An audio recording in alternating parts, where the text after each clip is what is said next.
নববর্ষ মা। শুভ নববর্ষ। ভগবান সবাইকে ভালো রাখুন, সুস্থ রাখুন।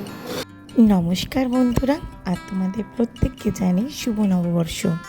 ভিডিওটা এডিট করতে একটু দেরি হয়ে গেল, তাই পোস্ট করতেও দেরি হয়ে গেল। তো এখানে দেখতে পাচ্ছ শাক। শুরুতেই আমি আমার মা অর্থাৎ শাশুড়ি মাকে শুভ নববর্ষ জানিয়ে দিলাম। ওদের ঠাকুর ঘরে বাবা পুজো করছিল। তো নববর্ষতে আমাদের শ্বশুরবাড়ির নিয়ম শাক ভাজা খেতে হয়।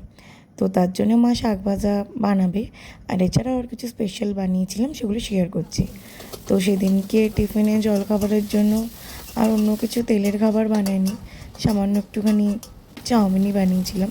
আলাদা করে চাউমিনের কোনো রেসিপি দেওয়ার নেই, বহুবারই দেখিয়েছি। আর এছাড়া দুপুরে বানানো হয়েছিল সেদিন আমাদের চিকেন বিরিয়ানি, যেটা পুরোটাই মা বানিয়েছিল। আর বানিয়েছিলাম একটু ডিমের টেবিল।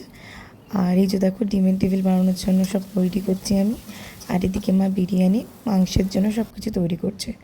তো অন্যদিকে এই যে বিরিয়ানি রেডি হচ্ছে, আর ওইদিকে সাদা ভাত দিয়ে খাওয়ার জন্য ভাত, ডাল, শাক ভাজা সবই আগে থেকে তৈরি হয়ে গেছে। তো আর এখানে বিরিয়ানি মা বানাচ্ছে, বাস আর কিছু নেই। সেভাবে কোনো রান্নার ভিডিও আজকে আমার দেওয়া নেই।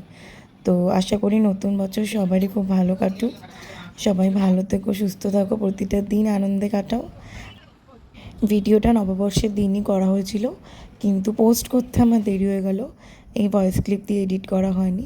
তো সেদিনকে মোস্টলি কী বানিয়েছিলাম দেখো, এই তেল গরমে করে দিয়েছি, ডিমের টেবিল বানিয়েছিলাম, ভাত হয়েছিল, ডাল হয়েছিল, শাক ভাজার একটু আলু ভাজা করা হয়েছিল, আর চিকেন বিরিয়ানি বানানো হয়েছিল।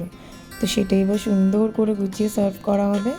তো দেখো, ভালো লাগলে আমার চ্যানেলটাকে সাবস্ক্রাইব করে দিও, লাইক অ্যান্ড শেয়ার করে দিও। Thank you. সবার ভালো কাটুক নতুন বছর।